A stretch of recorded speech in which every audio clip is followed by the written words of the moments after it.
మన వీడియో చూస్తున్నారు కానీ లైక్ కానీ షేర్ కానీ సబ్స్క్రైబర్ కానీ చేసుకోవడం లేదు. ప్లీజ్ మీరు చేసే లైక్ మాకెంతో విలువైనది. ఒక అందమైన పల్లెటూరులో ఒక అవ్వ నివసిస్తూ ఉండేది. ఆ అవ్వ ఒక మేకను పెంచుకుంటూ ఉండేది.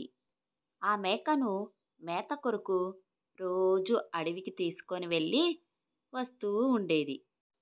ఒకరోజు అవ్వకి ఆరోగ్యం బాగాలేకన్నా వచ్చింది. అప్పుడు మేకా ఈరోజు నాకు ఆరోగ్యం సరిగా లేదే, కాబట్టి ఈరోజు నిన్ను అడవికి తీసుకొని వెళ్ళలేను. నీకు మేత ఎలాగో అర్థం కావటం లేదే, నాకు దిగులుగా ఉంది మేకా. అప్పుడు మేక ఇలా అంటుంది.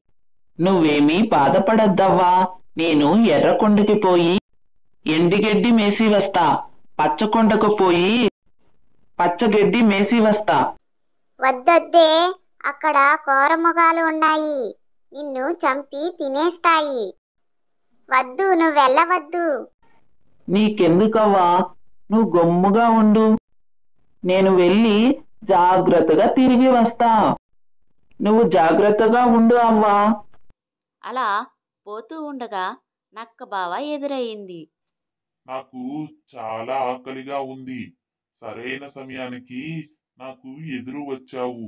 నిన్ను నేను తినేస్తాను. నేనిప్పుడు సన్నగా ఉన్నాను, నాకు ఆకలి కూడా వేస్తుంది. కాబట్టి ఎర్రకోనకు పోయి ఎండిగడ్డి మేసి వస్తాను, పచ్చకోనకు పోయి పచ్చగడ్డి మేసి వస్తాను. అప్పుడు నువ్వు కడుపు నిండా తిందువులే. ఓ అవునా, సరే అయితే తప్పకుండా రావాలి మళ్ళీ. అలా కొద్ది దూరం నడిచేసరికి పులి ఎదురయ్యింది. నాకు చాలా ఆకలేస్తుంది, నిన్ను తినేస్తాను. నిన్ను తినేస్తాను. నాకు ఈరోజు మంచి విందు దొరికింది. పులిరాజా, నన్ను అలాగే తిందువులే, కాని నేను సన్నగా ఉన్నాను, నన్ను తిన్నా నీ కడుపు కూడా నిండదు.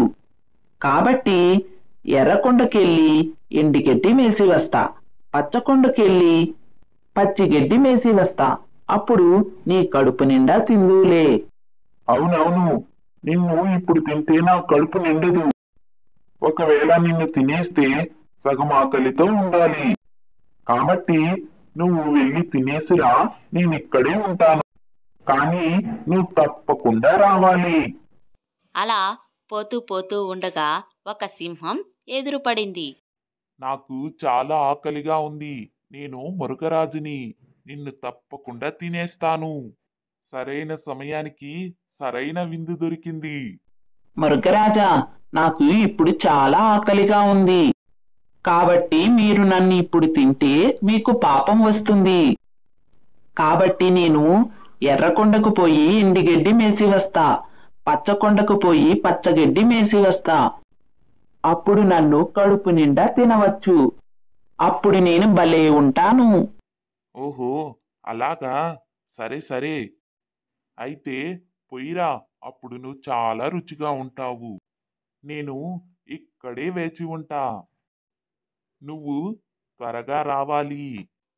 అలా చెప్పి మేక ఎర్రకొండకు పోయి ఎర్రగడ్డి మేసింది, పచ్చకోనకు పోయి పచ్చగడ్డి మేసింది.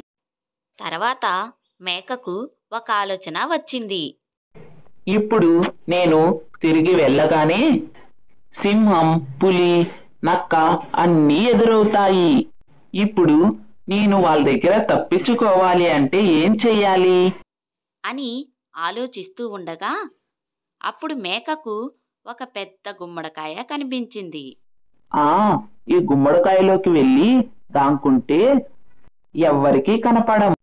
అప్పుడు దొల్లుకుంటే ఇంటికి వెళ్ళిపోవచ్చు, అవ్వ కూడా సంతోషిస్తుంది అని అనుకొని గుమ్మడికాయలోకెళ్ళి దొల్లుకుంటూ వెళ్తుంది.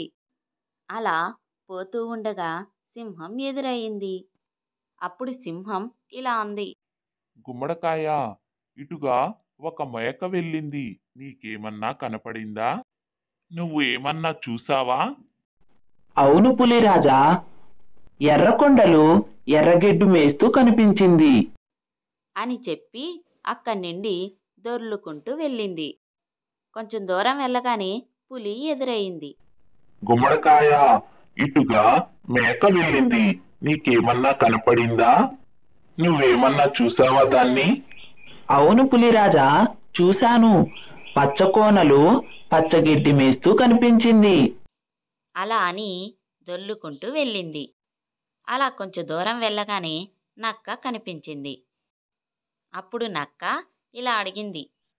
గుమ్మడికాయ, ఇటుగా ఒక మేక వెళ్ళింది. నీకేమన్నా కనిపించిందా? అనగానే వెంటనే గుమ్మడికాయ ఇలా అనింది. అవును నక్క బావా, కనిపించింది. అది చెరువులో నీళ్లు తాగుతుంటే కనిపించింది. మీరు తన కోసం ఎదురు చూస్తూ ఉన్నారని కూడా చెప్పింది.